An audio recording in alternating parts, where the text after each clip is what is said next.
गलती से कचरे में हरा डायमंड डालकर फेंक देता है। फिर ट्रक वाला सारा कचरा एक मैदान में फेंक देता है। गाय घास खाते खाते डायमंड से भरा प्लास्टिक खा जाती है। डायमंड खोने के बाद किसान बहुत रोने लगता है। तभी यह गाय उसके घर के सामने से जा रही थी।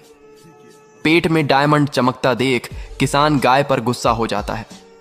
बदमाश किसान गाय के पेट से डायमंड निकालना चाहता था। आखिरकार जिद्दी किसान उस गाय को पकड़ लेता है, उसे अस्पताल ले जाकर ऑपरेशन करवा देता है।